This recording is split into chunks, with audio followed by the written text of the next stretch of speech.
Au plateau, il y a pas mal de gars de l'équipe de France. Désolé, on a un gars avec le Covid et un blessé. Mais sinon, vous avez toute l'équipe de France qui est là.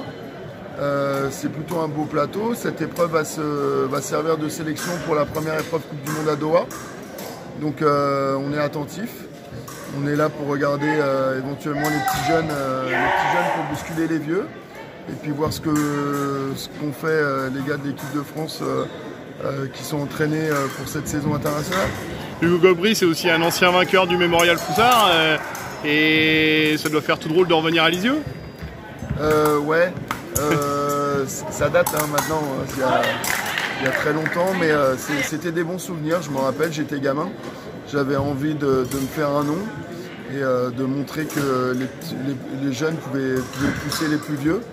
Donc je me rappelle de cette première victoire et c'est toujours bien que des gens le rappellent. Et ensuite ça m'a permis d'avoir un palmarès un peu plus riche que juste gagner à Lisieux, mais c'est vrai que quand je regarde le palmarès, je retrouve mon nom et c'est toujours sympathique. Et votre intention, c'est de permettre au Mémorial Foussard et aux autres organisations du circuit national de pouvoir disposer des tireurs de l'équipe de France régulièrement? Oui, alors le but c'est que je pense que les organisateurs des compétitions sont des partenaires privilégiés de la fédération. Il faut leur rendre la tâche le plus accessible possible. Ils veulent un plateau pour avoir des partenaires locaux. Donc nous, notre but c'est que trouver une bonne date pour organiser ces compétitions-là, qu'on puisse garantir un plateau de haut niveau pour que les organisateurs puissent nous aider, mais aussi développer l'escrime au sein de leur municipalité. Donc c'est le but. Moi j'ai toujours voulu développer les organisateurs et c'est pour ça qu'on a monté un stage à Deauville juste derrière pour pouvoir garantir un plateau d'exception à Lisieux. On va essayer de garantir ça sur les 4 années.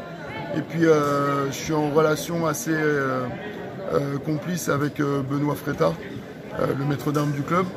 Donc pour trouver une date qui convienne à la fois à l'équipe de France, mais aussi à la municipalité pour garantir un plateau d'exception.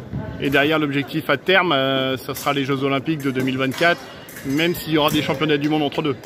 Exactement, le but final sur la mission qui nous a été confiée à moi et mon adjoint, c'est les Jeux à Paris 2024 avec 2 médailles d'or à aller chercher. Et puis bien sûr, pour voir où on en est, il y a des championnats d'Europe et championnats du monde chaque année. Donc 2022 au Caire et puis 2023 à Milan en Italie.